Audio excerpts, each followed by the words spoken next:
This is what I call a good faith space, which I hold every Wednesday at 7:30 p.m. Eastern Standard.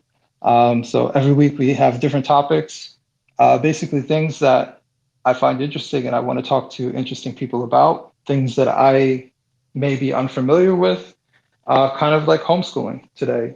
And I am blessed to have three lovely ladies on who are pretty knowledgeable about this particular topic. So before we get into it, let's introduce everybody. So we will start with Kemi. You want to introduce yourself? Hi, I'm Kemi. I am a homeschooling mom of three, and I've homeschooled now one from preschool to college, which is a new sort of phase in our homeschooling journey. Oh, wow, that's awesome. All right, we'll go to Deb. You want to introduce yourself?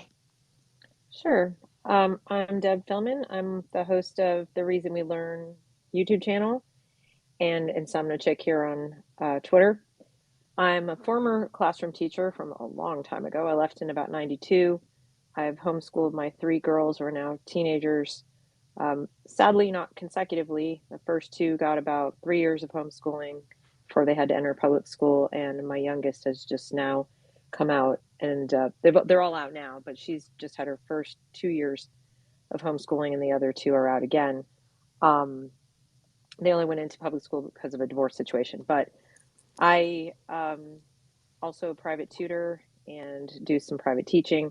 But mostly, I've become an independent journalist when it comes to covering educational issues, and I provide coaching and support to people who are trying to find alternatives to their default school, public school, or even private schools. Okay. Thank you for introducing yourself. Keisha, you want to introduce yourself?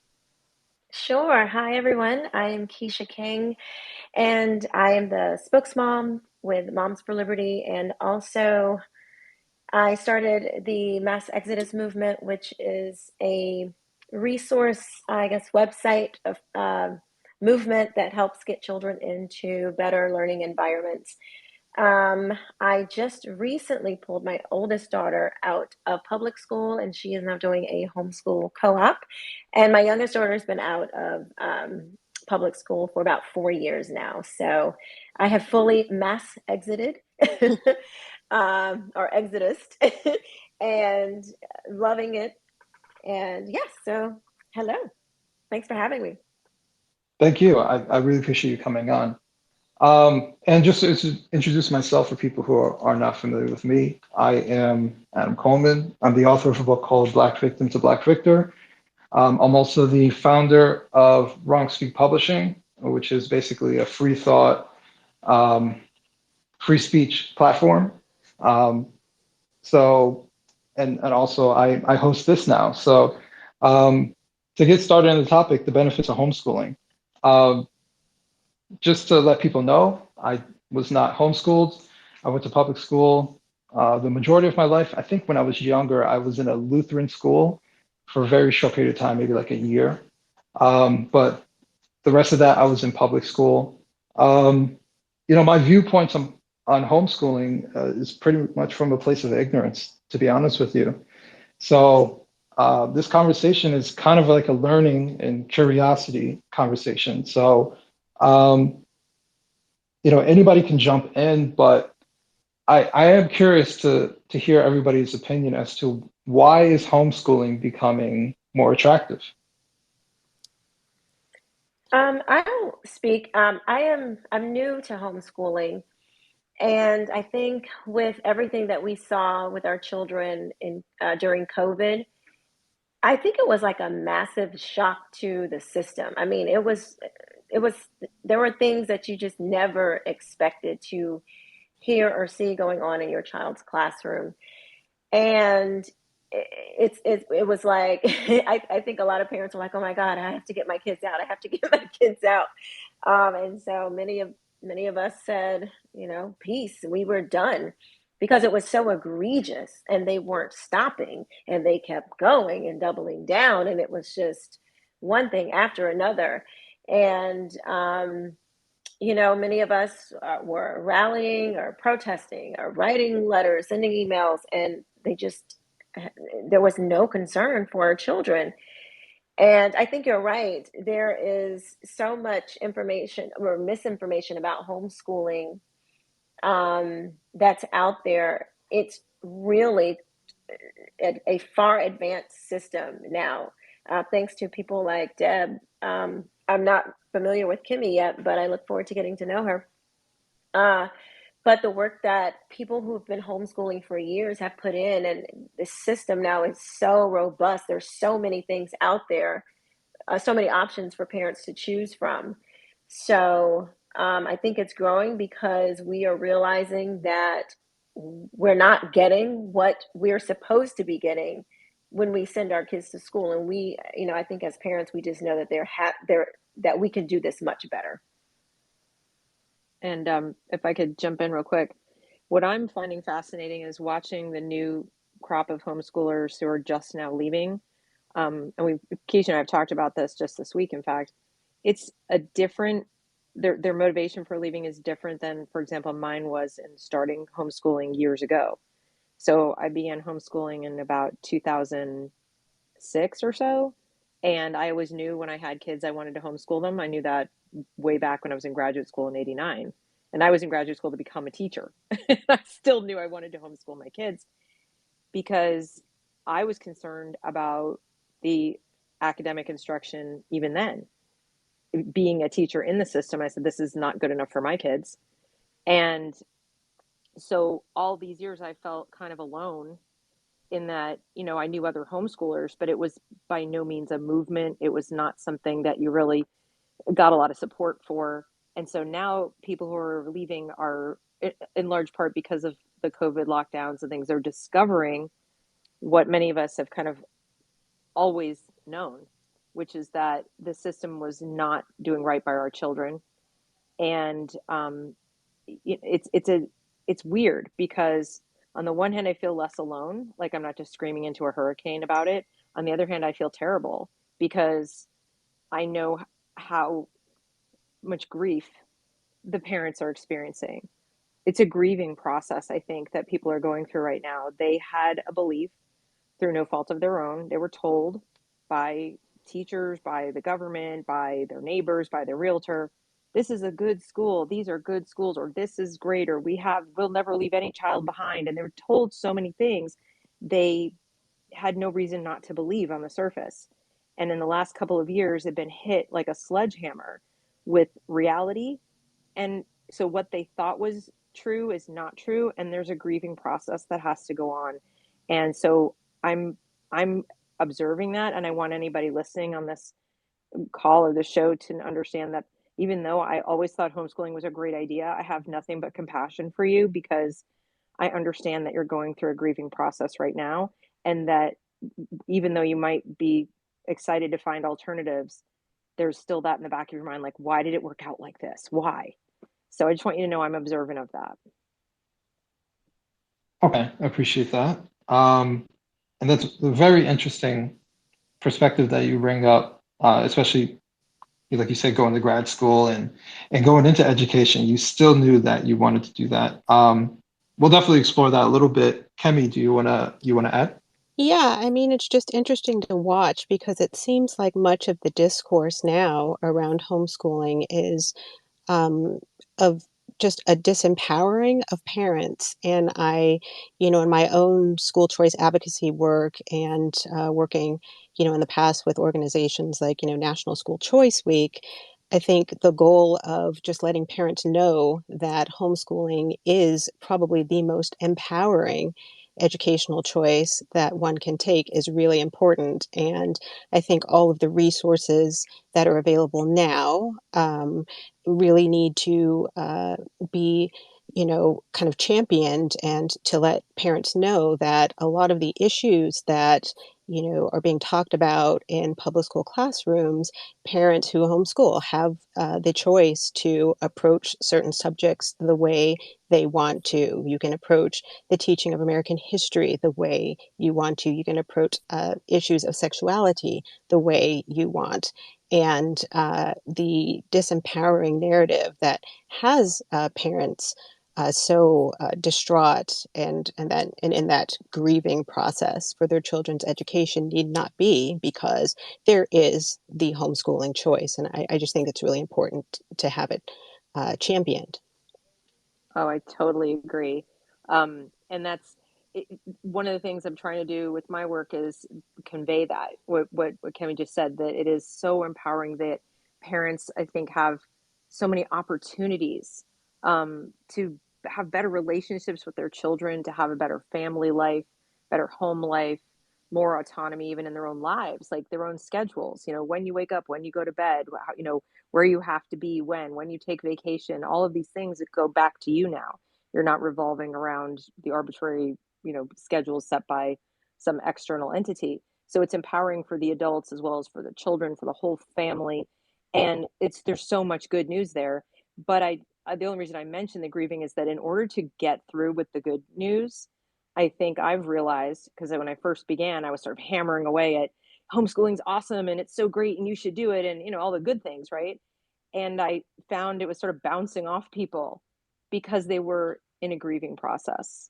And I think it's like anything else, you have to get through that or get, before you can even be receptive to the door closed. Now there's no window, or there's a window closed, the door open, whatever the saying is. So I'm just trying to meet people where they are in this process and get that good news to them when they're able, if that makes sense, when they're ready to hear it. I need to know where where am I in the grieving process, because I just feel like I've been mad for months, just just mad, so angry that from what I'm seeing in these school systems, it is unbelievable.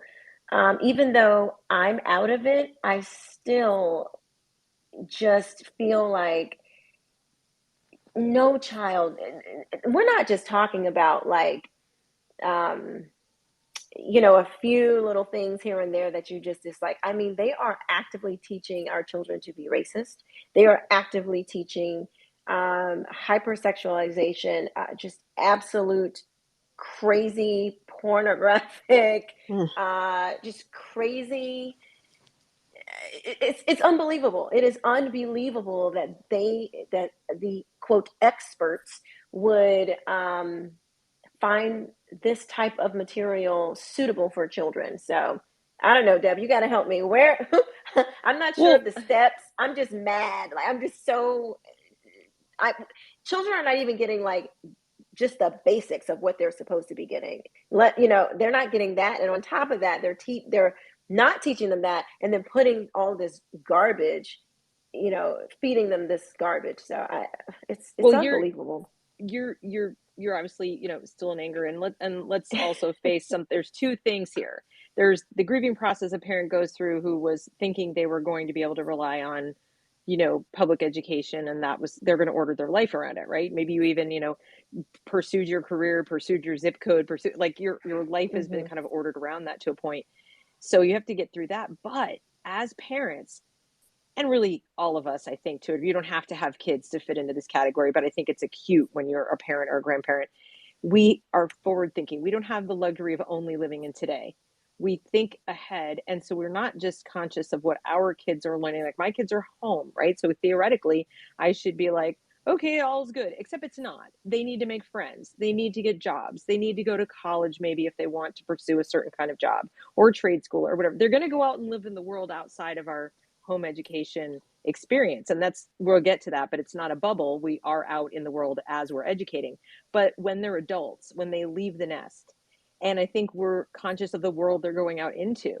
So even if we have wonderful co-ops and friends and all kinds of activities that they're doing, that's still a fairly small world. And we had hopes and dreams of them being able to experience the larger world in a free society. So all the things you're talking about that are being taught to other people's children concern us, because other people's children are going to be our kids, friends, bosses, Absolutely. partners, Right. etc.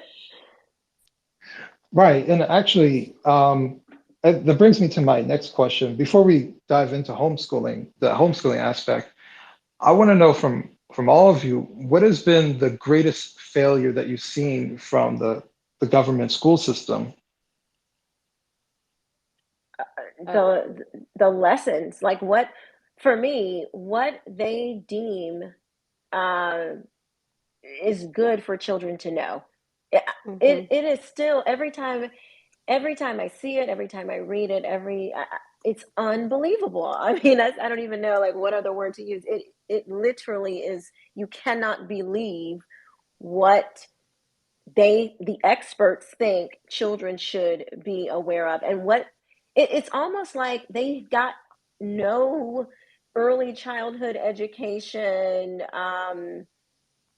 teaching themselves, because we know, I mean, I've never taken those classes, but I know instinctively that children are not ready for certain material. But Mm-hmm. these folks think that they're ready for everything. And, a 5-year-old is ready to understand complex social society, ills and woes and all this kind of stuff. Sexual Right. orientations and all kinds of things. It is, I am shocked at how bad we failed. Like, okay, failure is, a lot of times that can push you to success. There are many times you fail and you fail forward. It's like we failed and just just did not see, like, let's just go into the abyss. I'd So I'd go back way farther, because if you ask me like how did we fail, or how did the system fail the worst, I'd say it was at its birth. So in other words, a system of public instruction that is built around being, minimum basic requirements, you're only going to ever get minimum basic. And, if you go back and study the history of public education in America, it was set up largely to standardize people. We had lots of immigrants. We had, freed slaves who were moving towards jobs in the industrial North. And so the powers that be got real nervous about, what are we going to do with all these individuals, and they're, pursuing their individual lives? What if they do it wrong, right? At around a time when progressivism, in terms of human central planning, was becoming a big deal. Factories, well, we can make more widgets if we speed it up, 2 seconds a person, that kind of thing. mhm. So they literally went to Germany and imported the Prussian system, which is specifically geared towards turning people, human beings, into proper little citizens of the state to do what the state needs them to do. And while we did have some golden eras here and there, and because of federalism, we had some states that incorporated public schooling better than others, and there were a little more individualized instruction in certain towns. And, there were pockets of goodness, obviously. This sort of industrial system that we adopted, with the desks in a row and the teachers in the front, and everybody goes to the building you're assigned to, and this whole standardized system was never really going to give us any better than minimum basic. And it was set up to be a giant bureaucracy ripe for the plucking by corrupt people. So if corruption ever took hold, it was going to just go like spread like wildfire.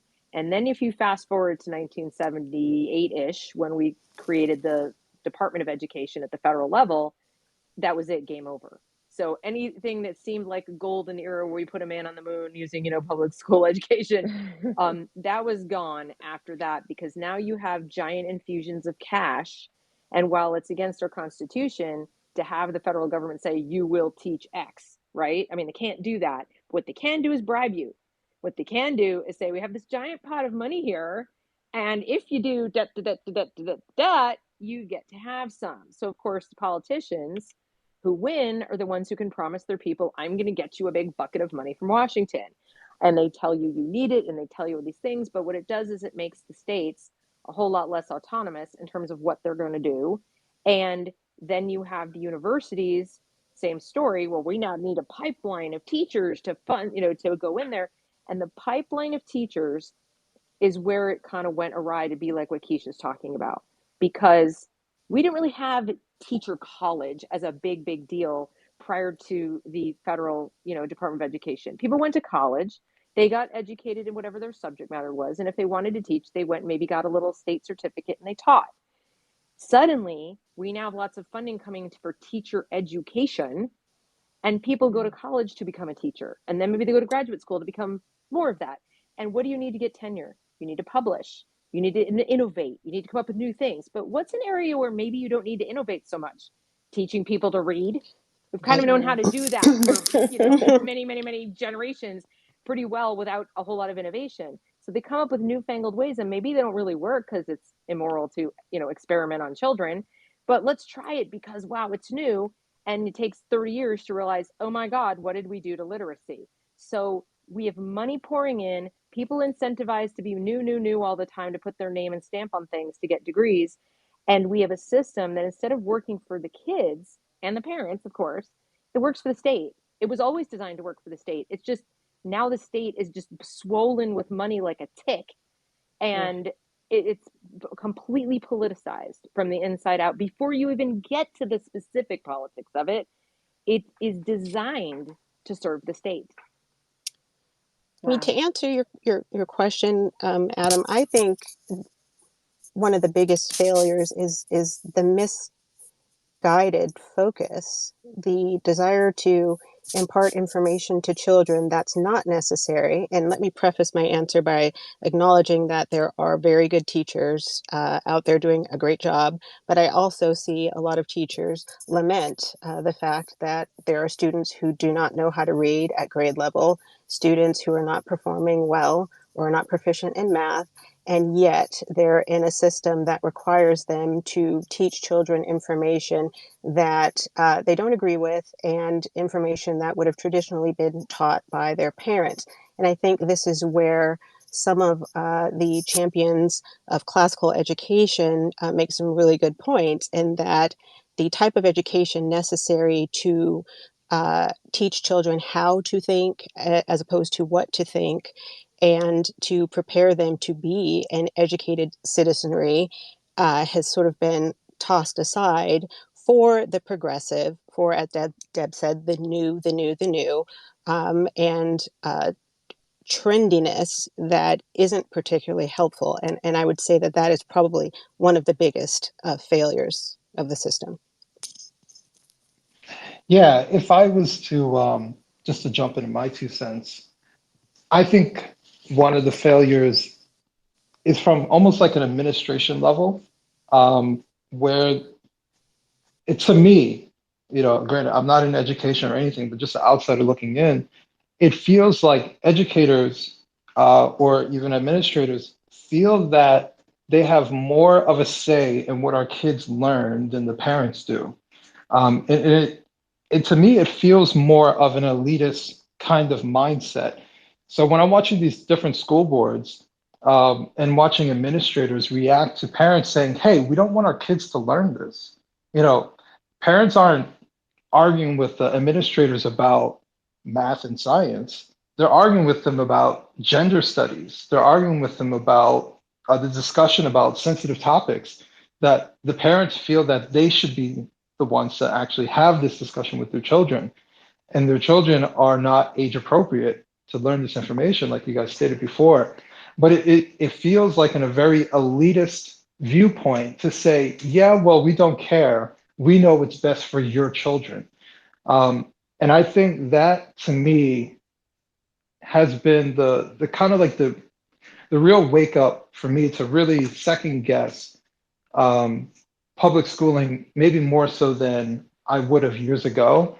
I think the combination of COVID, the neo-Marxist, ideology being pushed forward as a solution to our social ills through using government school systems, and the complete rejection from many school boards and many school districts around the country, along with the politicizing this entire event when there are legitimate concerned parents who have legitimate situations that they're talking to school board officials, to administrators about, and they simply just say, yeah, well, we don't care.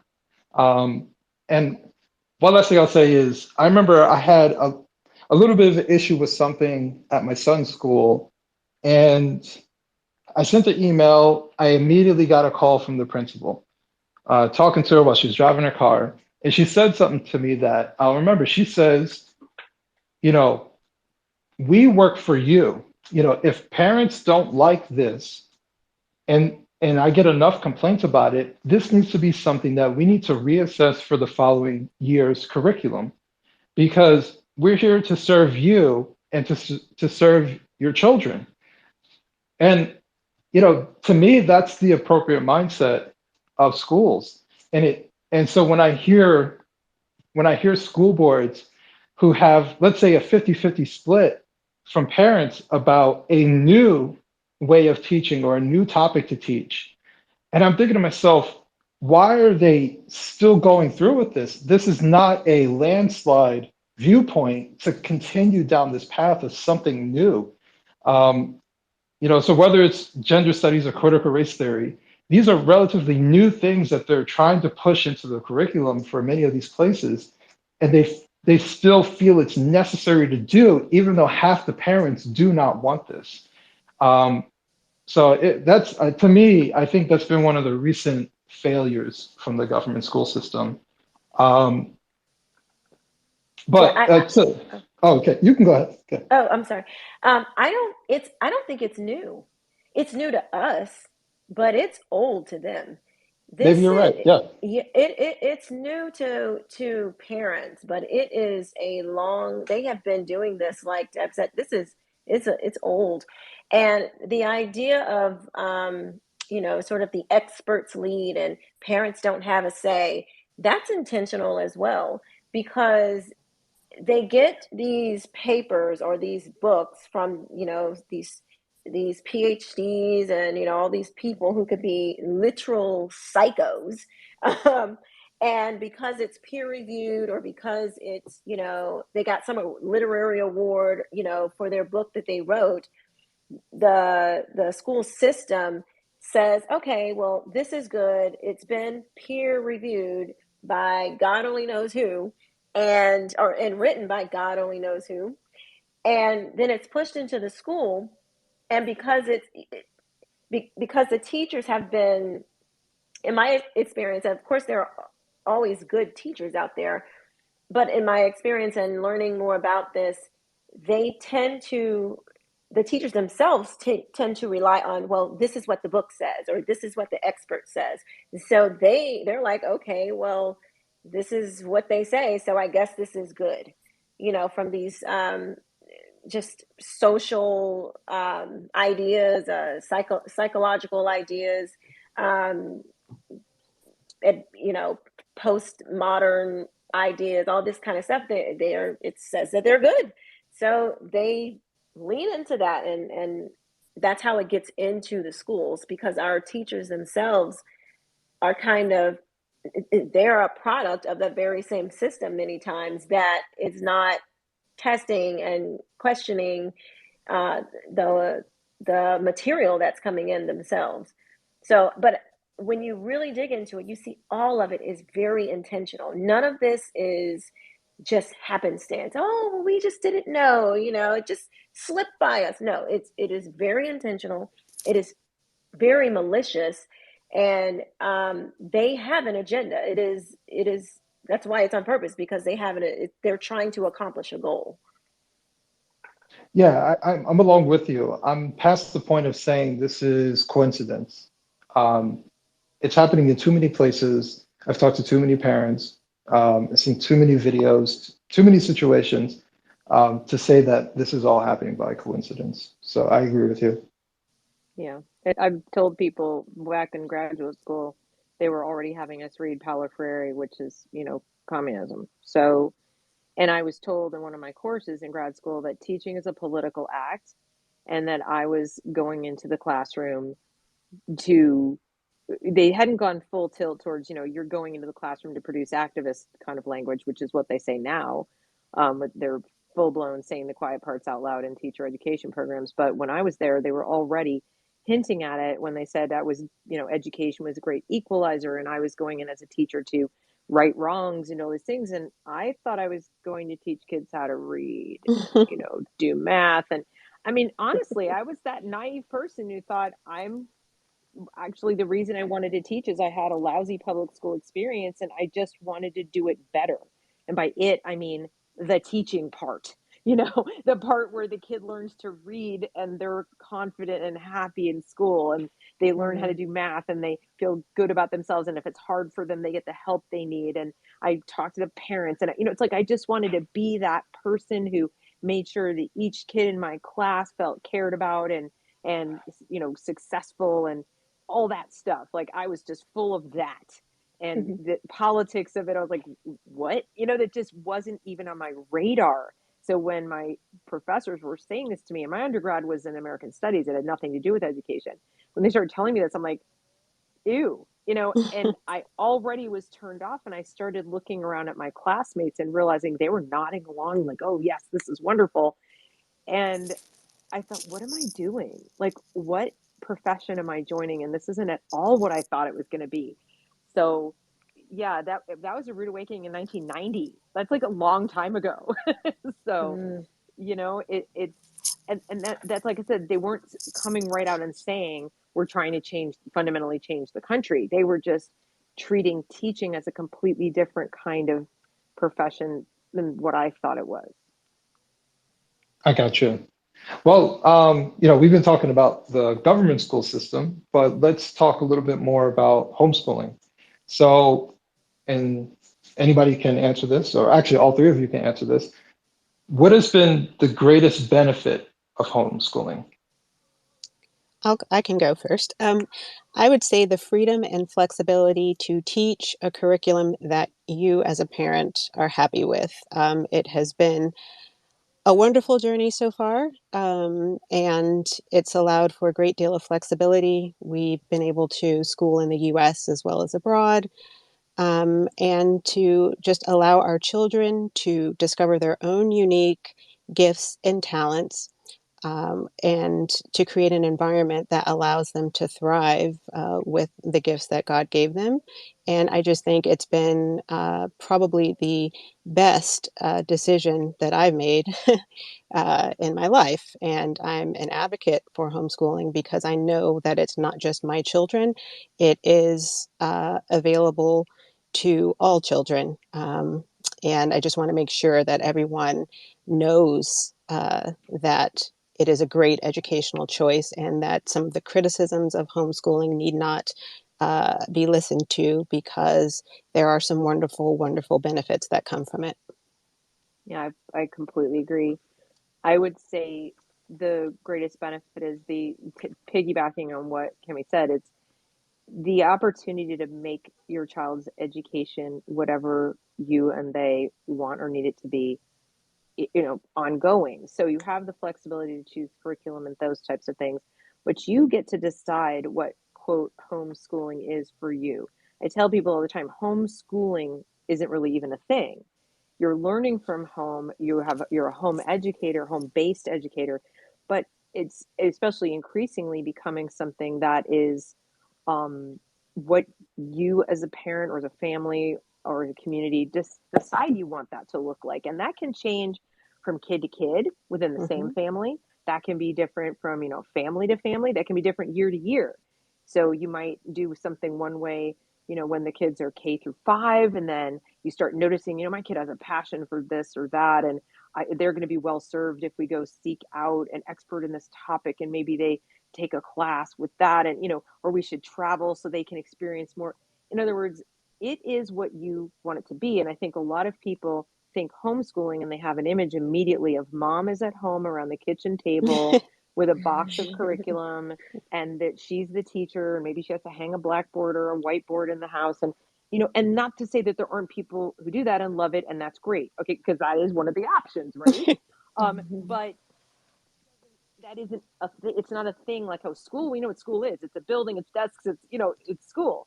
But home education or home-based schooling is, my goodness, the world is literally your oyster, as Kemi just said. Like, we traveled, we moved, we went abroad, we did this, we did that. I mean, you decide what that looks like and who's involved, who the teachers are, who the other adults in your child's life are. There's just so much freedom that it's just wonderful. Yeah, so for me, I agree with both ladies. Very similar. I love the flexibility. I love being able to see actually where my child is at. I like being able to, and again, I'm new. So I'm learning as she's learning, but I've sat in on a couple of classes, which I love. You can't really do that in public school right now. Um, I love, just the transparency because my daughter's in a co-op. So there's other children there. There's one teacher, and they're all learning at their different levels. They're all learning at their different. They're free to learn the way that is best for them. They're not pigeonholed into one type of thing, and I love that, especially for my daughter, because I really did not feel like she was getting that specialized attention in public school. And so now I see her doing this work. I see her mind working. I feel like it almost like gives you a closer bond, with your child, because you're you're learning with them, you're talking about this stuff with them. You know, I don't know. It just feels like, even though I was an involved parent before, I feel just more connected to, just more invested, I guess. I guess, the responsibility of her education is back in, of their education. Well, my oldest daughter's education is back in my hands. And so, when the responsibility is given to you, not that public school parents don't do that too, but it just feels different. Um, so I love it. I think it's great. That's great. Actually, you mentioned co-op. So h- how did you how did you actually go about finding the co-op? So I started Googling. Well, I Googled first and I wasn't really having much success. And then I started looking around in some Facebook groups.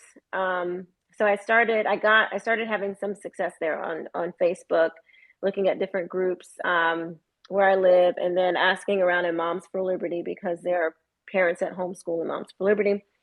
So between the two, that's how I found the co-op. Okay. And Moms for Liberty, I've interacted with them a little bit as well as you. And so if anybody is interested in homeschooling, like Keisha said, they're a great resource. Um, Now, speaking of which, if say for example, my wife and I were talking about having a child and having that discussion, and we've brought up the topic of homeschooling. And, would that be something that she would want to do? And, I've become increasingly more interested in it than, years before, especially with everything going on today, but just also being exposed to people like yourselves who are doing it. Um, but I'm sure just like anything else, it's hurdles. So I'm curious, what was the noticeable hurdle about going through homeschooling? For me, Uh, probably one of the first things was I noticed that there weren't, in my area, there weren't many homeschool co-ops for older children. So my oldest is in ninth grade. There were a lot for the younger children, but the older children, it just wasn't a ton of options out there. And so that was probably one of the first hurdles. And then, well, actually, I have to say, getting my daughter accustomed to the idea that she's not going to be in a typical school, which, I mean, she's 15 years old now and she's been in public school her whole life, um, except for like a very short time when she was really little. Um, so that was certainly a hurdle. It's still a hurdle, quite honestly. She's still getting adjusted to it. I'm, still getting adjusted to it. But, and then, so during COVID, when I was supposed to be the teacher, that did not go well for either of my children. So I knew that I was going to have to find a solution where I was not the teacher. Thank God for co-ops and pods and things like that, because I knew that, okay, this is not going to work. So I'm very grateful to find that those options are there. But yeah, those were some of the early challenges for me. What about you, Kemi? I think in terms of challenges, ours came a few years ago, and I know this is probably going to sound bad, but it was kind of the reverse. Our children were involved in an extracurricular activity in which they were, I think, for the first time, being really socialized in an environment where most of the children had not been homeschooled. And so in our school, they had been sort of taught certain values um, and certain ways to be. And for the first time, they were in an environment where children had been taught other values, some of the ones that you've touched on tonight.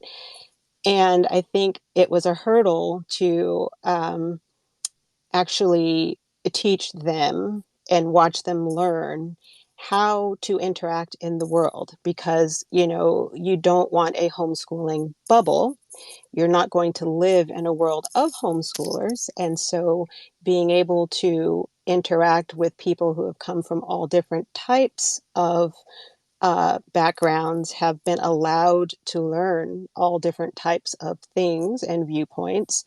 It was a learning process to learn how to interact in that environment, and it was a very valuable learning process because now, they're involved in all sorts of activities in a world where a lot of children have not been homeschooled, but they have their own convictions. They have their own ideas about what is good, what goodness looks like, what truth looks like, what beauty looks like. And I think that homeschooling has given them the confidence to be able to interact with just about anybody, to take good ideas and to reject bad ideas. Okay, and Debbie? I think um, this is a really challenging question because I think the most difficult thing for me was um, addressing concerns of other people around me about my choice. So I'd known for so long I wanted to do it, and I was willing to deal with the other challenges like finding people for my kids to meet and building community, all that stuff. I was ready for that challenge. So when it came up, I didn't perceive it as difficult, even though I know there were things I had to do. But having to persuade in-laws or even my ex-husband, I mean, he was on board, and then when we split he wasn't on board. It became one of the bones of contention when before it wasn't.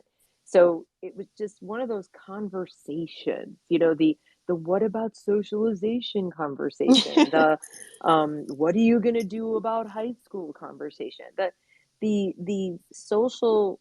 I'm not going to go so far as to call it stigma because that's really extreme, but it's somewhere between stigma and perfectly acceptable mainstream thing to do, right? And I just felt like, oh, are you very Christian? It was kind of things like that. Like, oh, are you, are you doing it for religion? No, I'm not. Are you doing it for this? No, I'm not. So I felt like I had to constantly explain myself to people whose business it wasn't, you know, really. And then even my kids would be put in awkward positions. You'd be at the grocery store, let's say, in the middle of the day. And, I would take them with me every place I went because that's a learning opportunity. Why aren't you girls in school? What are you doing? And I'm like, hi, I'm right here. Hello. So, Wow. so there were Oh, yeah. these, because I lived I live in Charlotte and I don't live in the hinterlands. I live I was living right in Charlotte. And so I'd be out and about and they'd be like the only kids because everybody else was in school. I didn't live in a rural area where there were tons of homeschoolers. So when you say, well, we homeschool, people would be like, why? They look at you like you're super strange. And so to me, I'm not usually a person who cares what other people think, but I did care what my kids thought.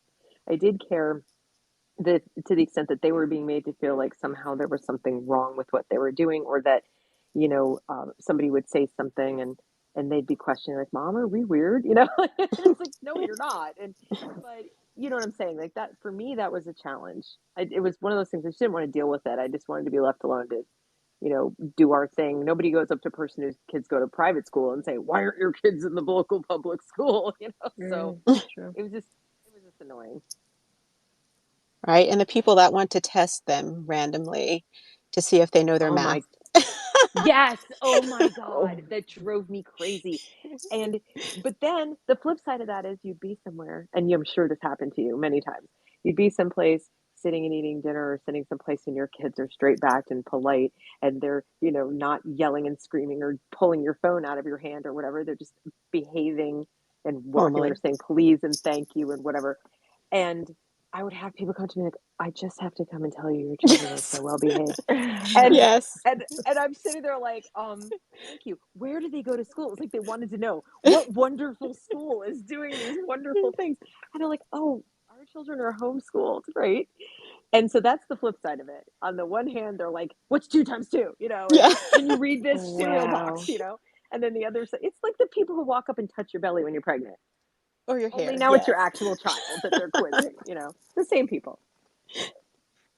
That wow. is so funny. I didn't even realize that was a thing. Oh, it's a thing. Me either. Wow. So now I'm thinking like, oh gosh, I have to prepare myself because that is rude. That is It so is. rude. It probably won't happen to you now though, because with COVID, people are so accustomed to seeing kids out of school, out of the building, and True, people are so true. accustomed to the whole hybrid thing, virtual school, homeschool. I think people have just given up, on trying to figure things out.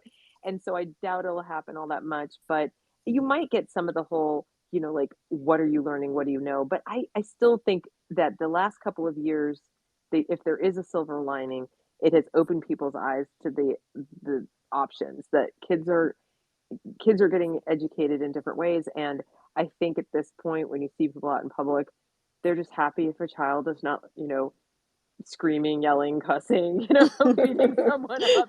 And I hate to say that, and I'm not trying to make light of it, but we have seen, all of us, even just being on Twitter, that the kids are not all right, right? Right. So if they see your kid out being behaving, just walking with you and doing the thing and not causing trouble, they're probably not going to talk to you. They're probably just like a few, like, and moving on with their lives. It's very different than it was a few years ago. Hmm. And there's pluses and minuses. That has me thinking, maybe it sounds a little bit conspiratorial, but maybe there's some truth in it because I'm listening to you, all three of you speak about it. And, Deb, you kind of said stigma, but not exactly stigma. But sometimes I wonder, was there a concerted effort to make homeschooling unattractive? I think that's the best way of putting it. I think so. I do. Absolutely. It Yep. still is. There, Mm-hmm. there are people at Harvard every year who convene every single year. And it seems to be their goal to find the chink in the armor, find the way to regulate us, find the way to argue that we're a problem. We went from homeschooled kids are more likely to be abused because there's no one watching for the signs of abuse, and to parents aren't the experts. Parents don't know what their kids need to learn. In fact, they're already trying, with the learning loss thing. They for a year and a half, they told us there's no such thing as learning loss. It's okay to close the schools. There's no such thing. Now, whether the kids are coming back and showing the strain and showing the signs of the learning loss, they're saying, see, this proves parents can't properly supervise their kids' learning at home because they were home with the virtual learning. The parents didn't do it right. Now, of course, it's never their fault. They didn't do it right. This proves that parents can't do it. So there have been a lot of articles about how parents won't know what to do. There was one in, I think it was the Washington Post a couple months ago, where this a male and female author of an article just went on and on about how it's just completely inappropriate for parents to think they know what's best for their children's education. It's this kind of, parents are adults who abuse their children, and this comes up every now and again. I'm happy to say, and I just posted this evening on my Twitter feed, the data doesn't show that. The data as of July of 2021 shows that not only is there no a statistical difference in the numbers of cases of child abuse when the kids are homeschooled relative to public or private school parents. But the instances of abuse happening in the school outpace all of them combined. So in other words, Crazy. and I'm not, again, this is the nervous laughter, not like, oh my God, that's funny. It's just, can you believe this? That they try to Right. point the finger at parents when in fact abuse not only goes unreported, but that it gets hidden and all that. So they're trying really hard to, make it harder for us, but they keep failing because the case law is on our side.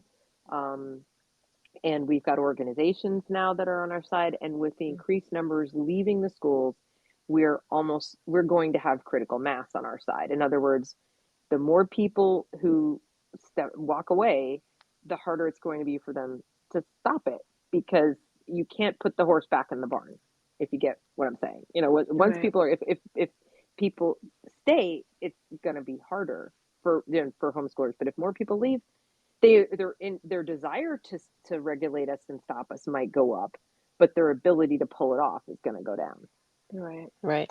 I've even heard that there are some government entities who will, go after homeschoolers or try to like, make it so regulated, or just have like legal, um, send lawyers after them to shut down their homeschools. I don't know if you guys have heard about that or experienced it or know anything, can add any, um, can expound on that.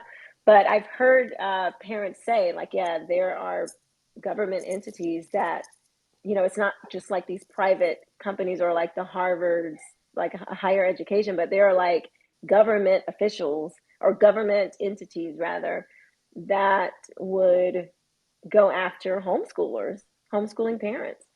Well, I mean, I've looked at all the states, and Yeah. even some states like California are surprisingly lenient. Like, in other words, the Mm-hmm. rules to become a homeschooler are not as difficult as you would think.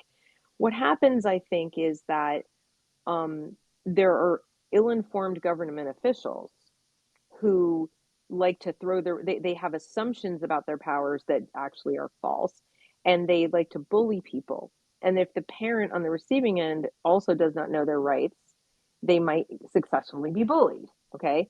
Other things that have happened, in other words, they start, getting upset, or like, oh, what am I going to do, and accidentally walk into a problem. But the other thing that has happened is, in the states where you do have to file paperwork or you have to send a notification to homeschool or something, um, sometimes they get weird, like, well, you didn't send it in on time, or you didn't sign it in the right place. And it's like the states that try to severely restrict your Second Amendment rights, where they put in, all kinds of little bureaucratic nonsense that you have to fill out and do and so forth, and then they hold it up and they say it's delayed and blah blah blah. And in the meantime, they tell you, well, and if you don't show up for the school, we're going to send the truancy officer after you, when in fact that's not true. So they there are these government entities, but here are the things that parents, I think, need to know about it. One, they're not staffed with their own little police force and army of truancy officers to go out across the state and find you. Okay, that's the first thing. They can talk a good game and scare you, but that's probably about it. Um, there's the Homeschool Legal Defense Yes. Association, hslda.org. Anybody who's even considering homeschooling needs to go to that website. I strongly recommend that you go ahead and join. The annual dues is very nominal, and you get a lot of benefits for that. Namely, you could pick up the phone and call them if one of these government entities tries to harass you, and they'll take care of you. But they have all the steps to do it legally, and what you'll find is it's actually a lot easier than most people want you to believe it is. That you do have the right to do this, and you know, some, like my state, North Carolina, actually makes it harder than California. In my state, you have to have a high school diploma.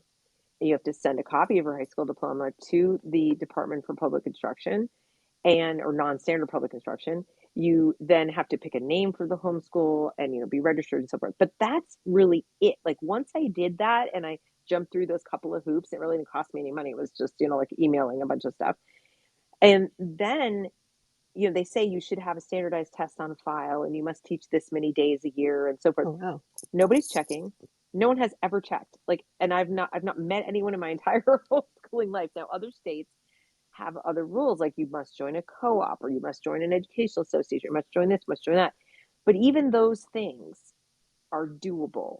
It's just that different states put different like roadblocks in your way, but they still aren't, in my personal opinion, as cumbersome as the hoops you jump through just to register your kid for school. They give you a packet of paperwork and go to the doctor and get all these vaccinations and do this and show up for that and make sure you sign here and there and there and there and there and what's your social and blah blah. I mean, they don't even make you do that much stuff. And after that point, they just don't have this army of people to come check up on you. They really don't. So even though they'll say you have to teach this many days, you have to have these subjects, file in advance what you're going to teach. So go ahead, tell them, I'm going to teach this stuff. Are they going to come by next week when you don't? No, they're not. In other words, if you decide we're going to do a week of math and we're not going to touch reading until, because my kid needs to learn the multiplication tables and we're going to focus on that, no one is checking. Like, they're just not. Get your Right. kids educated and it will all be fine.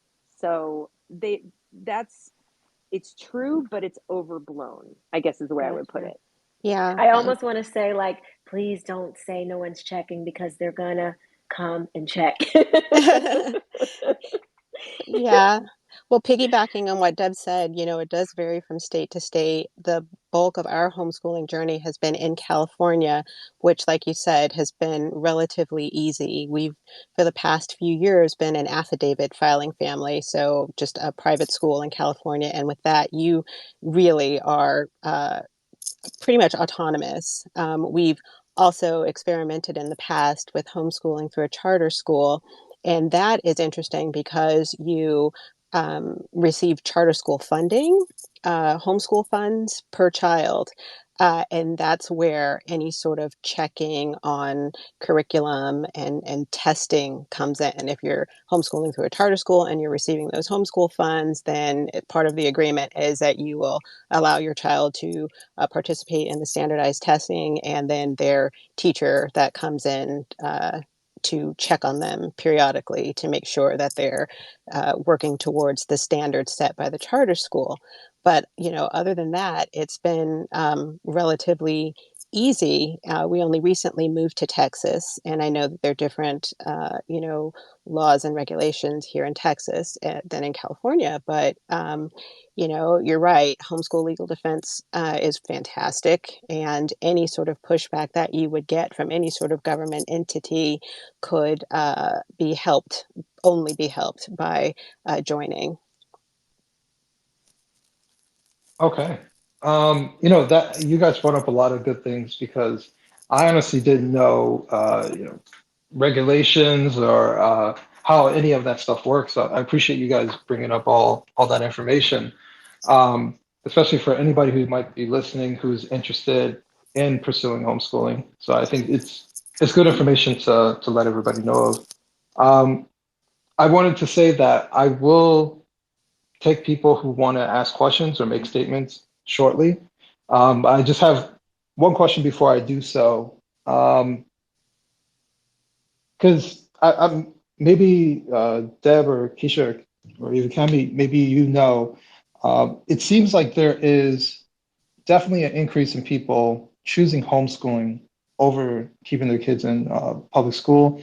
I know some people personally this year who said they had enough and they are going the homeschooling route and they like it. Obviously they have some challenges because it's new for them and their children, but they've chosen that route. Do you think that, or maybe I'm just ignorant to it, is there going to be an attack on homeschooling as far as politicians trying to overregulate it to the point of it trying to be unattractive or something of that nature? Is that a possibility or is it even happening now? It is happening, and it started happening in California, that same environment that's been pretty friendly to homeschoolers recently. In the past couple of years, there has been pushback from politicians to try to clamp down on it, and it resulted in a very large homeschooling parent advocacy movement, showing up at the Capitol and lobbying on behalf of homeschooling families because, they were trying to clamp down. And so a really knowing that you may have to encounter some sort of advocacy to make sure that you still have the opportunity to exercise your right to homeschool, that is definitely a possibility. Yeah, without a doubt.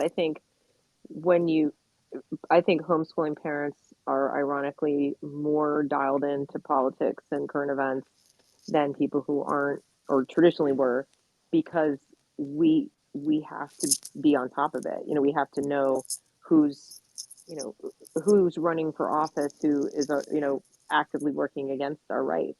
Mm-hmm. It's not an automatic for us. You know, I mean, as I said, the case law is on our side. There was a case out in Oregon, I mean, a long, long time ago. It was like a convent school that had formed because parents were not happy with putting their kids in a state-run school, Catholic parents in particular, and um, the state said you can't do this. You can't have a Catholic school, and the school sued, and it went all the way to the Supreme Court, and the Supreme Court said no, they have a right to do this. And even though that was a religious school, a parochial school, it sort of set the precedent that parents have the say parents have that right to decide what the school would, what kind of school their children would attend. And so that made it possible, paved the way for parochial schools to exist, because prior to that they weren't legal. And it also helped secure the rights of homeschoolers. Because why should that exclusively be reserved to people who are going through a church school, right?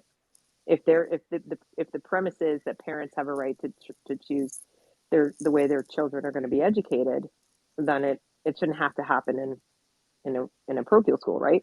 So that's one of the cases, and I think there have been a couple others. Now, the flip side of that is there's case law that supports the schools in their, authority to determine curriculum inside of public schools. So that's something parents who are considering homeschool should know, that there's a limit to how much you can fight to, quote, take back your schools. You never really had them. It's Right. just that now parents are more aware of the curriculum they don't like than they were before. We homeschoolers have kind of always known that there is no autonomy like homeschooling for choosing exactly what your children are going to learn, how they're going to learn it, even per kid.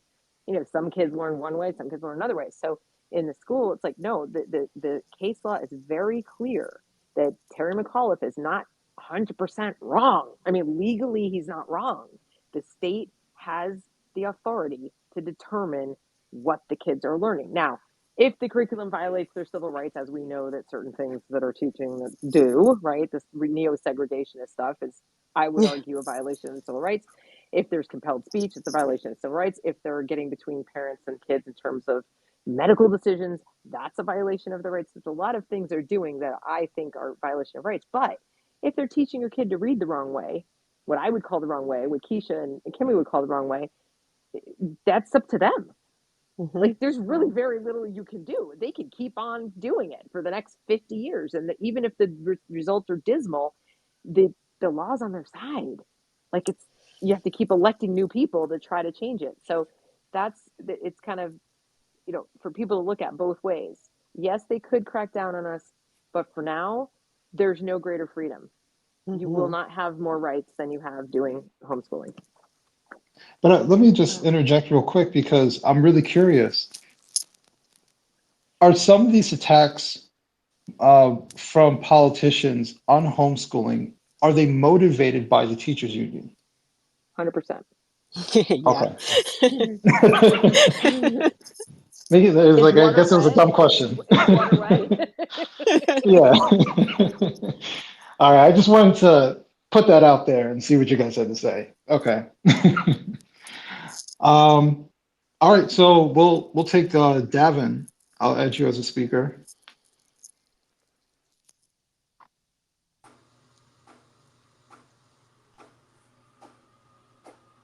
Hello.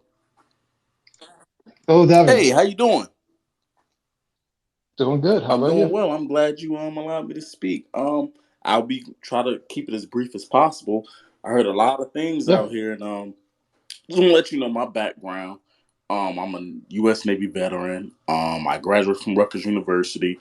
I am currently teaching in Detroit I'm a public school teacher on the east side of Detroit, and I'll say what school I'm at. I'm at Nolan Elementary, and I can tell you, with a lot of these students, it's not the teachers and it's not the state.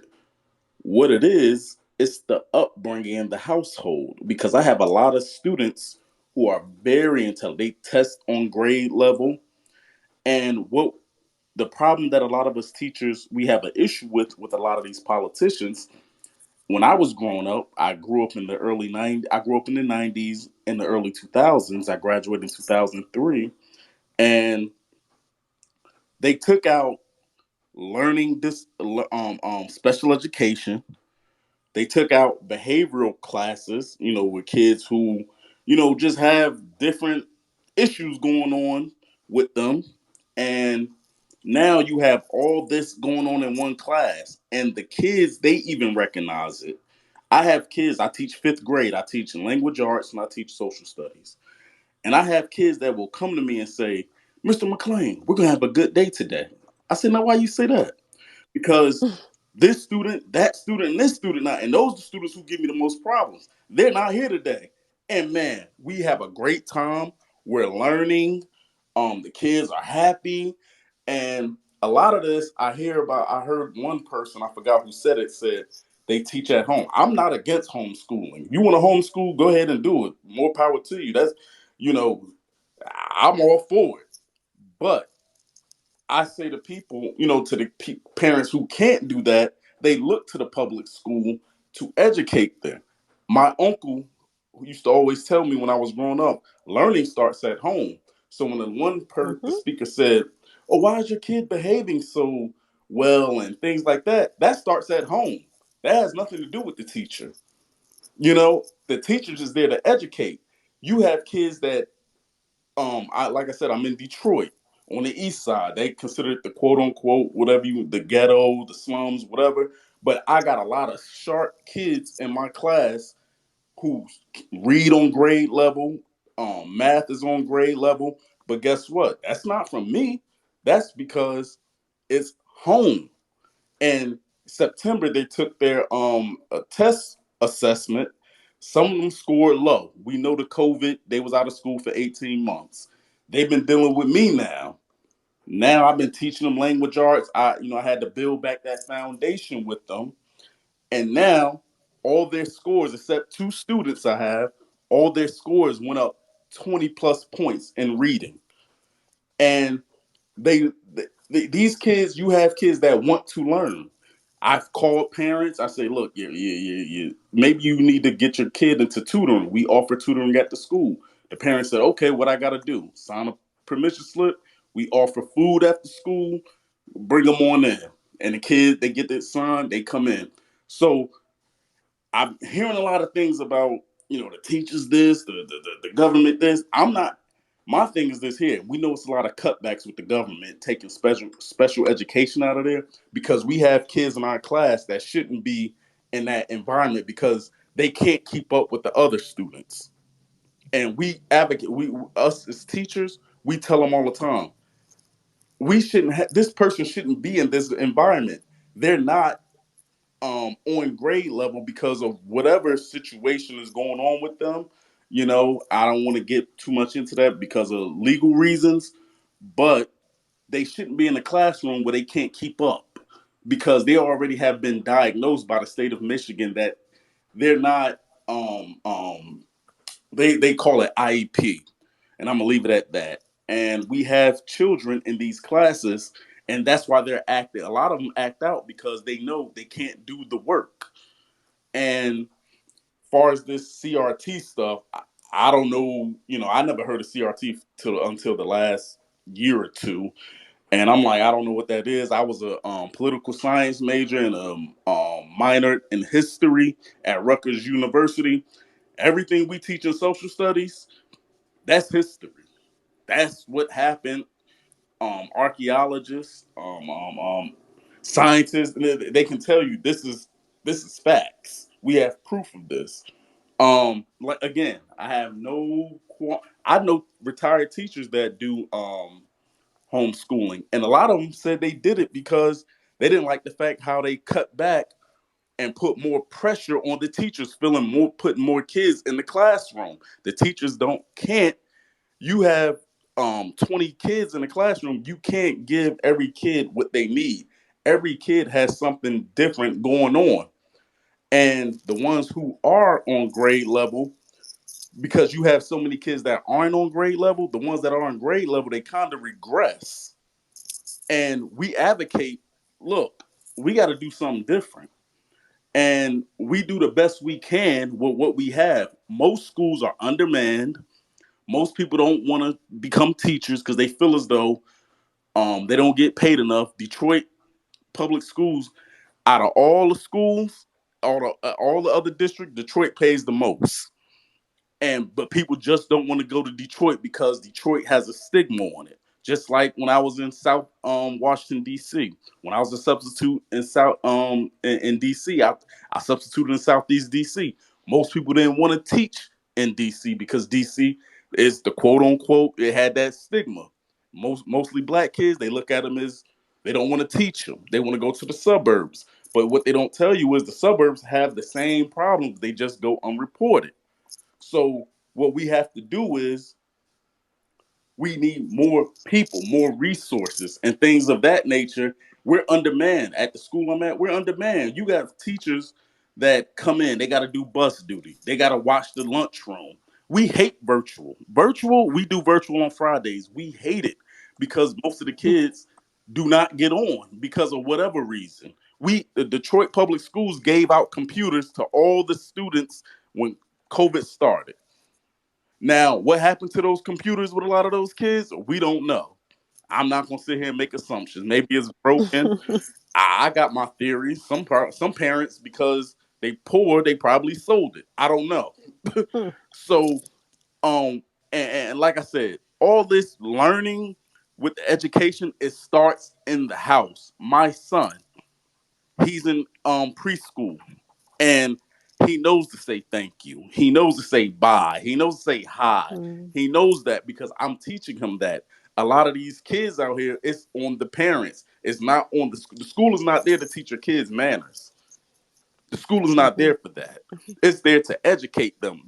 Now we can reinforce it, but we cannot be the ones that raise your kid. No, we can't raise your kid Mhm. because at the end of the day, we only have them 5 days out the week and only for 8 hours a day.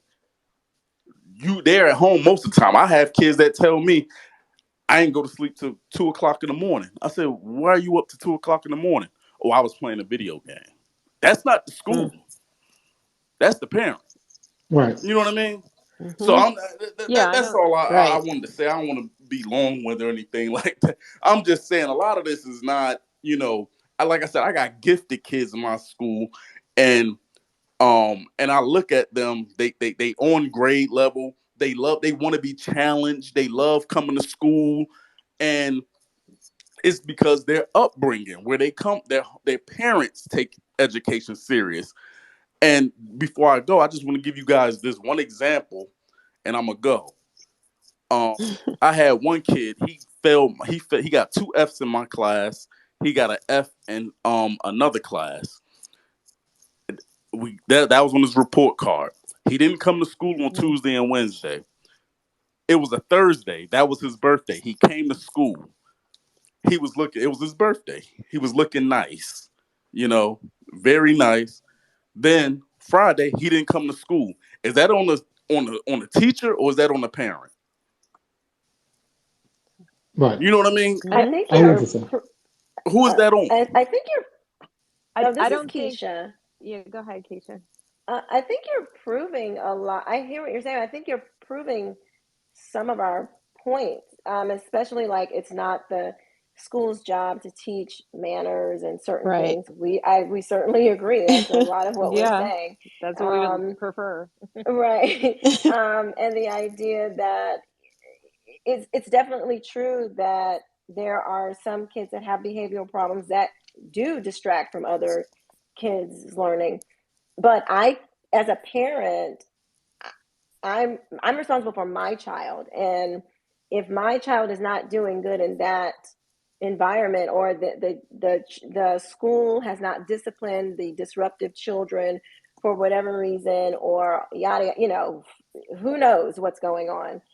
Am I supposed to let my child suffer? And I don't think you're saying this. I'm just saying, just thinking out loud, I'm not going to let my child suffer because the government has implemented some new rule on discipline, or the parents haven't done what they needed to do as far as disciplining their own child, and everybody, no one can learn, in that environment.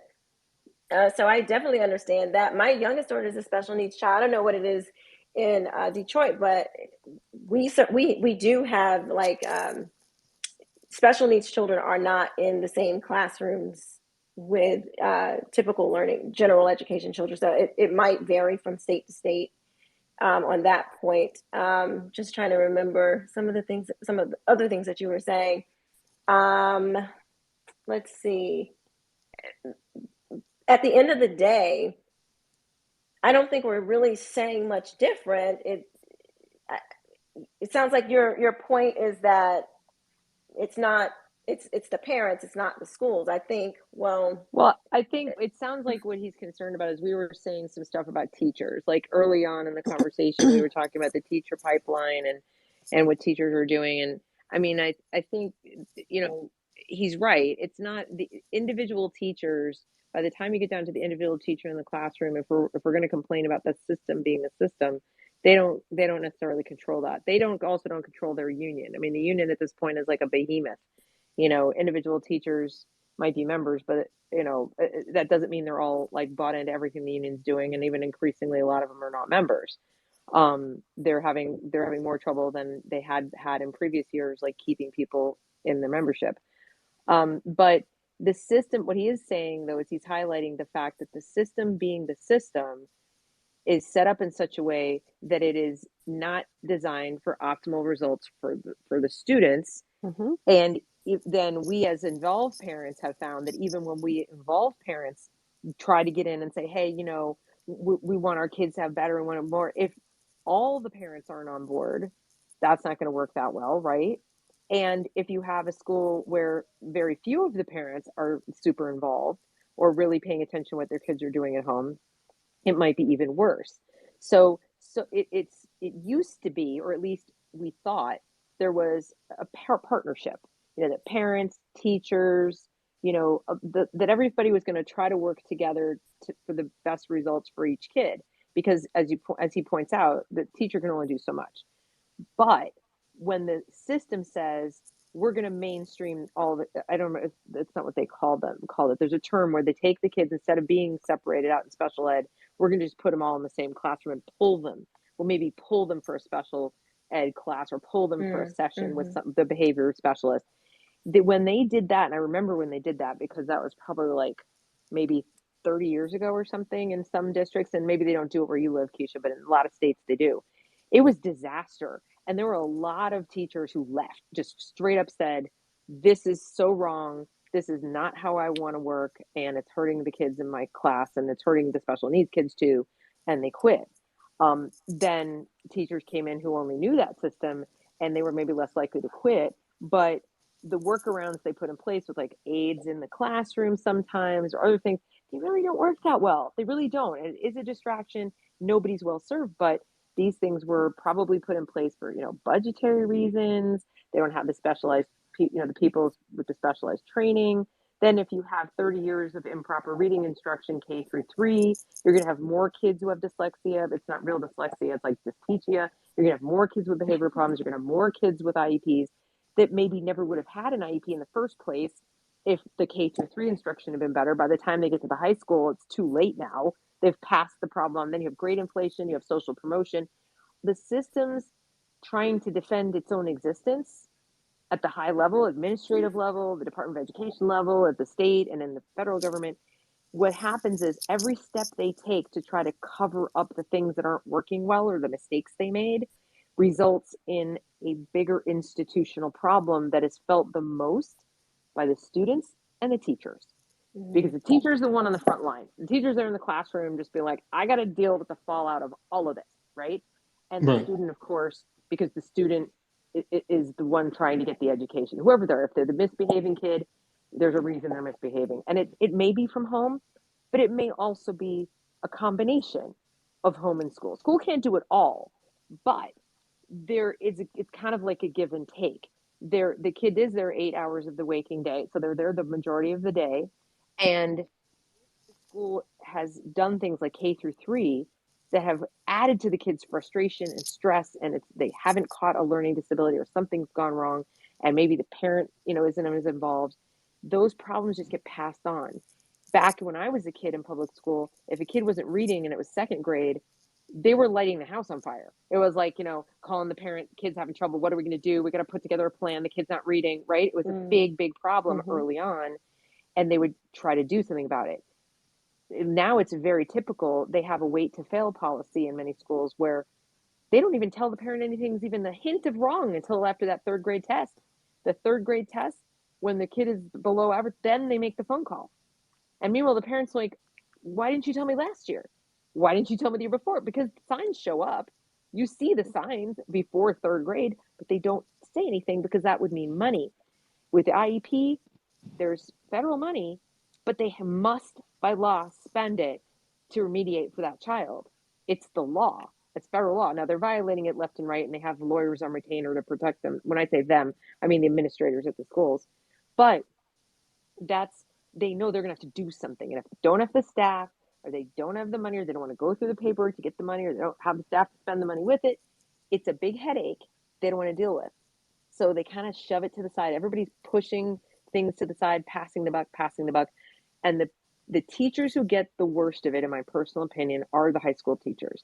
Because the high school, and sometimes middle, these are the teachers who are trying to impart, like they're trying to teach subject matter, right? They need to have kids who read. They need to have kids who do math. But the elementary school teachers, if they passed it on and on and on, by the time they get up to 8th, 9th, 10th, 11th, it's too late.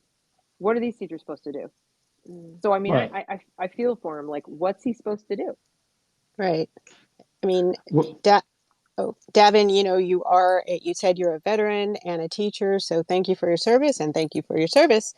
You touched on a core issue, personal responsibility and parenting, and those are two issues that can be really touchy for people because they're perceived as judgment, but you have to be real about the fact that behavior and values are things that are supposed to be inculcated and in the home. And I think really the statement that homeschoolers are making, it's that I am going to take personal responsibility for my children, and no matter what choice you make in terms of your educational option, abdicating your parental responsibility to raise your children, um, it's not right. And you can't expect someone else to do the basics for you if you choose to do the bare minimum. And it is what it is.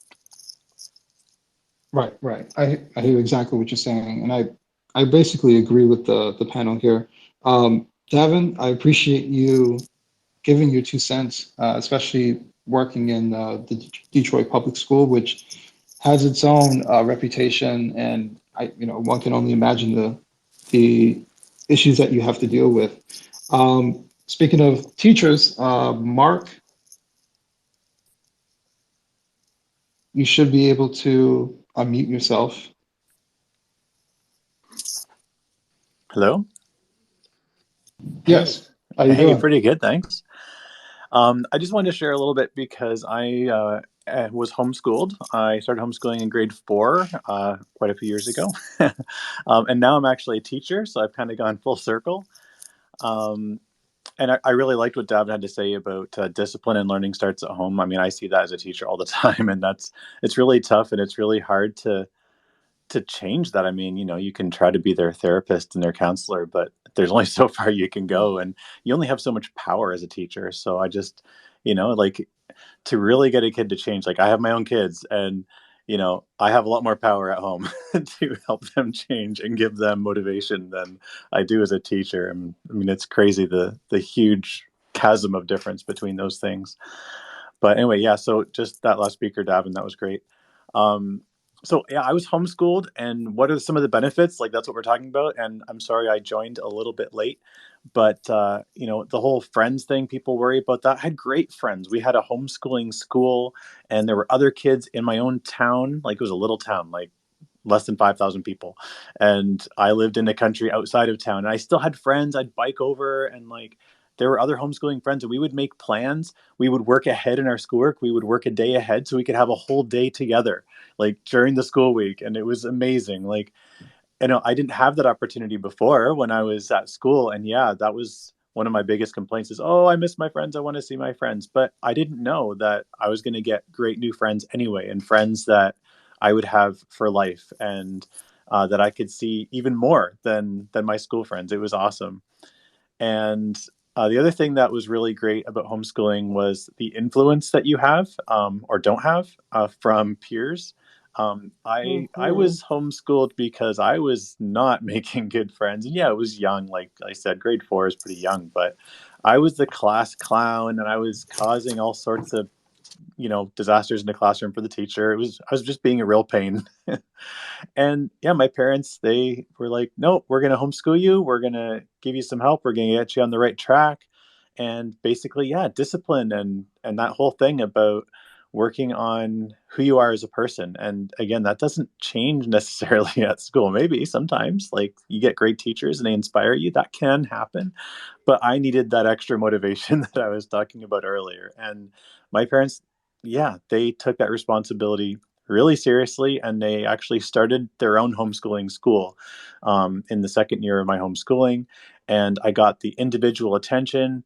I learned how to be independent as well. Like I know for a lot of people, it's like, I mean, it depends on your kids, but yeah, I needed a lot of attention for the first year. But once we got into a groove and a schedule and stuff, I knew what to do. I knew when I could get help and when I couldn't. And I learned, how to actually read instructions, which is really, really huge, actually. I've hired people and I have to teach them how to read instructions. Like, yeah, but I'd go to my mom and I'd be like, oh, what do I do for this? Did you read the instructions? I was too lazy to do that.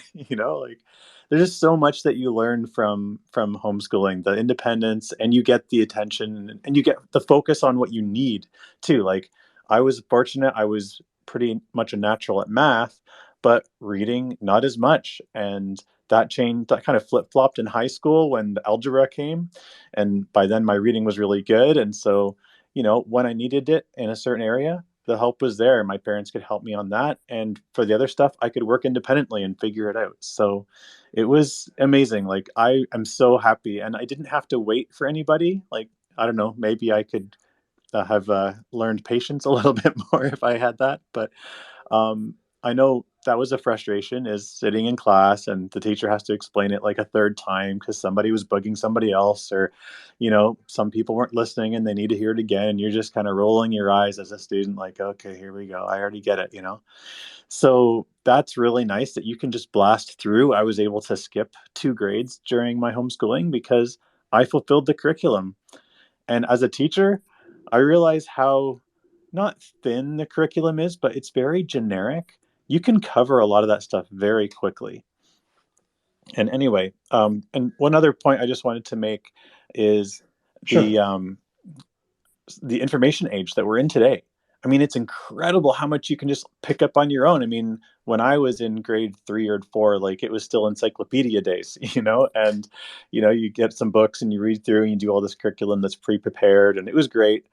But like now you've got the internet. I didn't have the internet. I mean, the the lengths you can go to. Like I'm teaching students stuff now in high school, and I'm like, wow, what I'm doing here is kind of fun, and I'm getting them to practice it, which is really good. But I could probably pick this up in a couple hours if the student was interested, and they would have like a week's worth of work done in a couple of hours. And in some ways it's kind of like just filling time, but the amount of specialization you can do in homeschooling for something is just incredible. So anyway, that was just some of the things I wanted to share about my experience. Hopefully that encouraged some of you and maybe gave you some ideas as well and encouragement to try it yourselves. Thank you, Mark. I appreciate you sharing your experience. That was awesome. Yes, He thank you, he Mark. pointed out so many good Thank things you. that are so true. Um, we can go to Crystal. Hold on one second.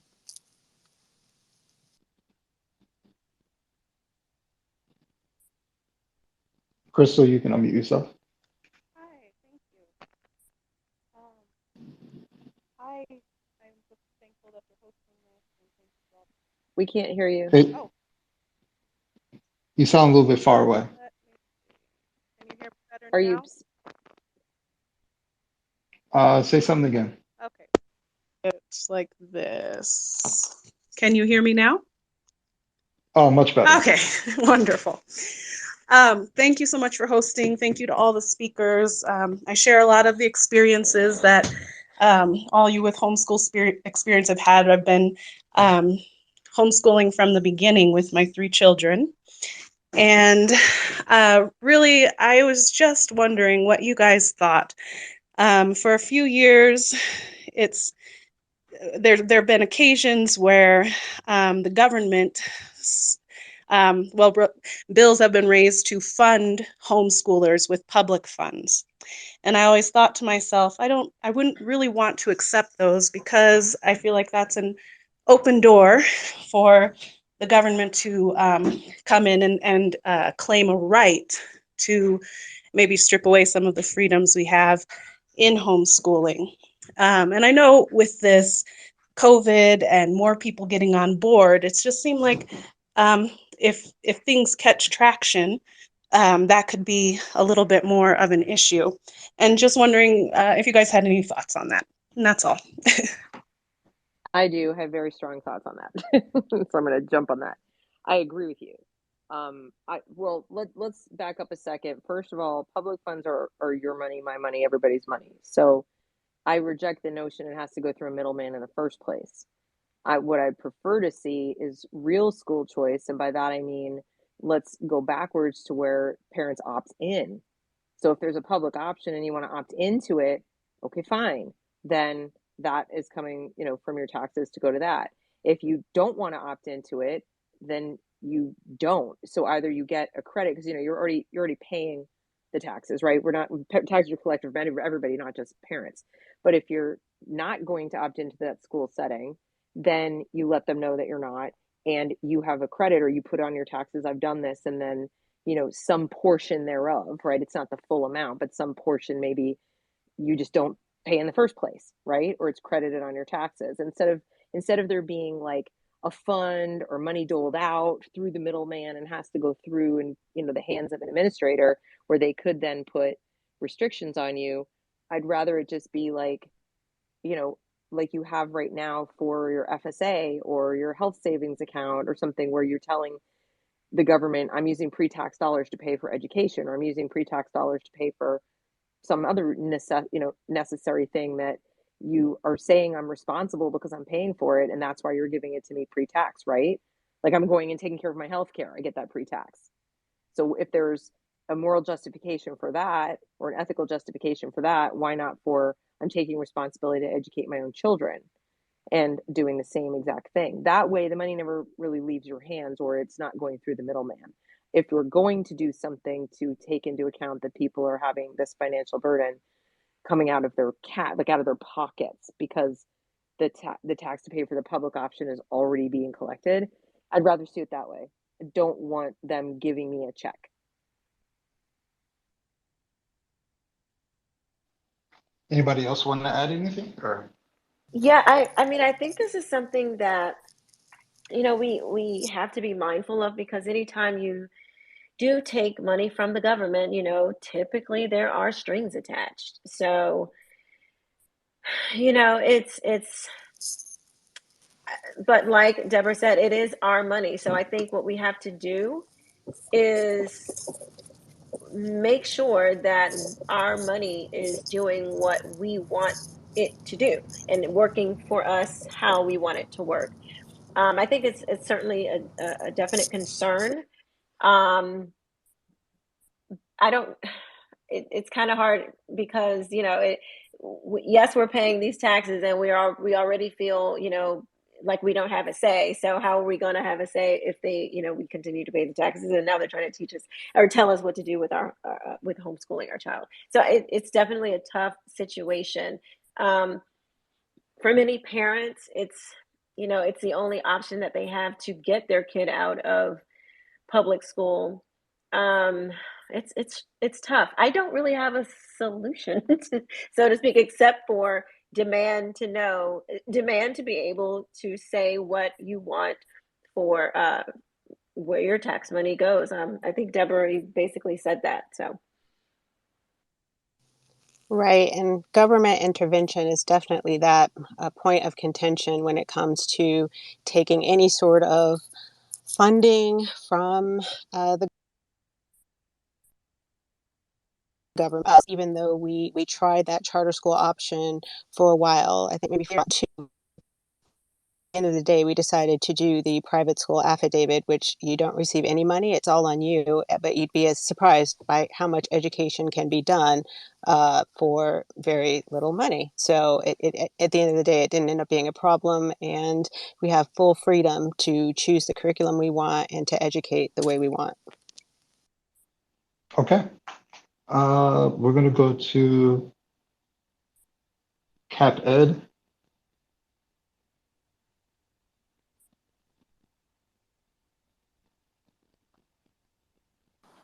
You can unmute yourself.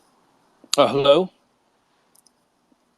Hi. Okay, good. My name is Robert. I could go back through and highlight everything that everybody has said, Insomniachick and Dav, and I just want to throw out, it's been 20 years since we've had the behavioral stuff. Our board on December 7th just passed $1.45 million for a mentoring program to put 20 people into 4 different schools, 2 middle schools and 2 high schools that are experiencing problems. We had a shooting at the beginning of the year at one of our local schools in Winston-Salem, and now they literally rammed it through last Tuesday, a week ago Tuesday, because they want to pick it up and have these people in place in January. So in response to everything and the comments that were made earlier, the government schools are finally coming full circle and realizing that, oh yeah, we need behavioral help. IEPs, the social promotion, all this other stuff is creating a huge thing. So we're probably, I think what we heard last night at the board meeting was we have 500 vacancies in our medium-sized 55,000 student district, but yet they're going to spend $1.5 million on mentors to help with the behavior stuff, which is fine. But we don't have enough teachers, and they recognize that they have these issues. And without really any true vetting, our board just rubber stamps everything that comes from the superintendent. So anyways, that was my comment, that the government is recognizing that there are issues.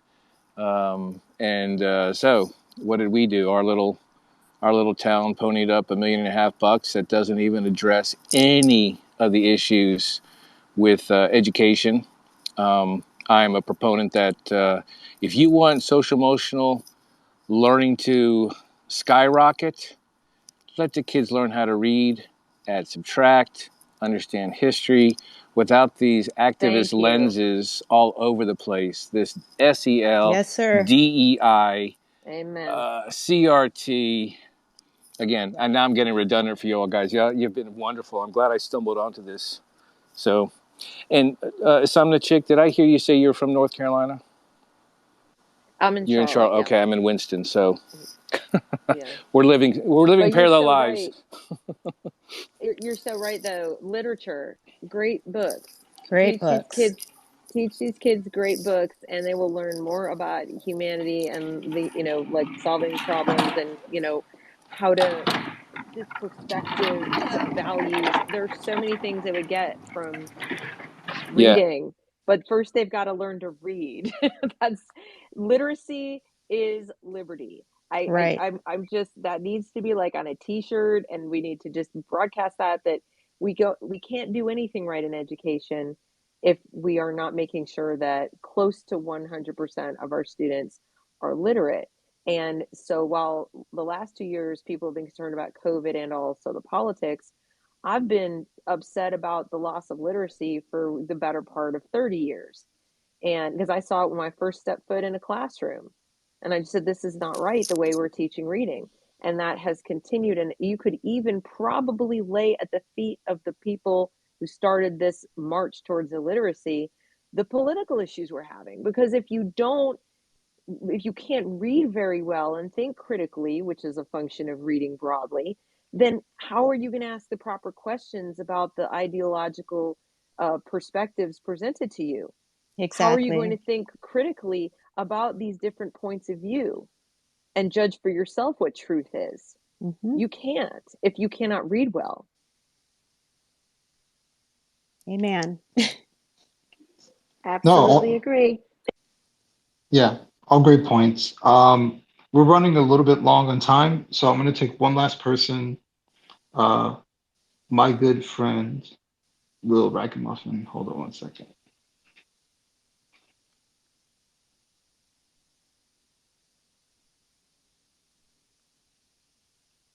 All right, Lil Ragamuffin, you can unmute yourself. Hello. Can you guys hear me? Yes, Yes, we we can can. hear Awesome. you. That was a perfect segue into kind of what I wanted to say. So I have three kids. My oldest is 19 and she's a senior this coming spring in college. So she graduated at 16 from high school. And my other two are middle school and grade school. And I've been homeschooling everybody except for my oldest since the beginning. The oldest one, I started homeschooling when she was in high school, her sophomore year. Um, but the reading thing is so important. So, like for myself growing up, I was not an avid reader. I didn't have good parents around to promote that for me or help me in school at all. So, when I became a mom, excuse me, when I became a mom, my first thing was like, I'm going to get my kids to read. I'm going to promote that to them and make sure that they love reading because it's hard if you don't. Life is more difficult if you cannot, if you don't have the reading comprehension and the skills and to love it. So all of my kids started reading well before kindergarten age, and my oldest now is an English major. So it's just that reading is the most important thing I think you can give a kid or a person, you know. I absolutely agree. And I can kind of relate to your story. My oldest is 15 just for a couple more days, but she's finishing up her freshman year of college this week just because of dual enrollment credits. So she's scheduled to graduate from college at 19 as well. But that's one of the things that being an avid reader and the freedom and flexibility to go at your own pace has afforded. So I really appreciate your sharing your story. Yeah, so the dual enrollment thing, there's just in case anybody wants to know, there's a program out there called modernstates.org. I think it's .org. And they will pay for your first year of college for free as long as you do it through the CLUP tests. And the CLUP tests are available at like community colleges and things, and they give you college credit. So you take the test, you send in your passing score, and then they reimburse you for that test.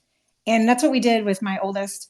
We haven't paid a dime out of pocket for college, and she has made a couple $100 each semester in reimbursements from scholarships and things. So get your kids into scholarships. Most of it's essay writing. The Modern States thing is amazing. And yeah, so I mean, that's all I really have to say. Just homeschooling is the best, and it's the greatest gift you can give to your kids. Well, all right. That's I just want to thank you for those comments. I did want to add one thing to what the last thing she said. It's the greatest gift you can give your kids. I think that right there kind of sums it up. This is the foundation of their life. I mean, if you are going to think about what can I do to help my kids be successful, this is it. Giving them their very best shot at becoming all they individually can be, which is what homeschooling is the greatest gift you give. And no material gift is going to ever come close And even if you're not the person doing the actual teaching, just the fact that you are going to take personal responsibility to make sure it is what they individually need is such a gift. And they'll know it, even if they can't articulate that when they're kids. I think we heard from Mark earlier. Later in life, they absolutely get it. They absolutely get it. They see it, and it's just such a blessing. I really think it is. Absolutely. I tell my daughter that all the time. I'm like, you are going to appreciate this so much in just a few years, I promise you. And, you're going to look around and what you've gained in these 4 years compared to your peers who stayed in public school, you're going to be light years ahead. I can already see it. I can already see. I knew she was not getting. My daughter is very smart, very, very. She's a thinker. She's very smart, and I knew that her best was not being pulled out of her. And and then on top of that, like I said in the beginning, her best wasn't being pulled out of her, and all this other junk was being put into her, and so it was just a bad combo. And I'm just like, I know there is a better way to set her up to be the best she can be for the next phase of life. So I'm with you guys. I am excited. I think that there are going to be so many more parents who choose this way. Um, just because of all the bureaucracy, the crazy laws, the crazy curriculum, and on and on and on. So I'm excited to see what happens. Kemi, do you have any final words? No, I just, I agree with Keisha and Deb. Homeschooling is definitely the greatest thing, greatest gift that you can give, because it sets up a firm foundation. It's not a foundation of sand. It is a firm foundation that will, undergird all of their future learning, life, thinking about the world, and, their contributions to it. I think that it helps them to be holistically well-rounded and offer some benefits that you can't find anywhere else. Oh, yeah. I mean, like I said in the very beginning, I grew up basically going to public schools. So listen to all three of you talk about homeschooling in such a manner is very convincing for me as a father and potentially father to another child, God willing. So, I mean, I grew up going to public schools as well, and I did not personally have a bad public school experience. I had a really good public school experience, but even so, I know that my experience was not nearly as good as my kids are getting. It's just, yeah, yeah, exactly. And I'll end by stating this point because as I'm listening to you all talk about how much attention you can put towards uh, your children and guiding them in a direction that is well suited for them, it makes me think about some of the learning issues I had in school, especially in high school. Um, I didn't know what it was then, but going back and looking at it, I had dyslexia. Um, and I also had issues where I didn't have reading issues. I could read fine, but I had something, it may be related to dyslexia, but if I attempted to read out loud, I sounded like a kindergartner, right? And people thought I was joking around. Um, it wasn't that I couldn't read, but for whatever reason, that was a hurdle for me. And I remember one time my teacher called on me to do that, and one of the kids was like, "Stop joking around." And like I was like, "Damn, that hurt," because they really think like I'm like something must be wrong with me, and that I still remember that to this day. And none of the teachers actually caught on to it. Um, and for me as an adult now, reading books is difficult for me because I still remember stuff like that. Even as a writer, like I enjoy writing, but reading is it's difficult for me because I get discouraged or I kind of give up. I lose attention. So I always wonder if a teacher caught on to those disabilities or the disability I was experiencing when I was younger, would I be in a better place today? Or if I was in a homeschooling situation and my mother was able to kind of nurture the that aspect of reading and making it fun and interesting and helping me develop through those difficult moments to give me the attention that I needed. Um, would I be in a better place today? So, thankfully I'm okay.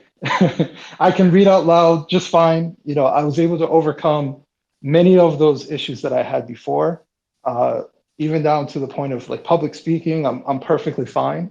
But those were definitely hurdles earlier on in my adulthood that I had to really work through to get to this point. But I'll leave it on that. I really appreciate all three of you coming on here to talk about this. This is not something that many people were talking about years before, but now we're having this discussion.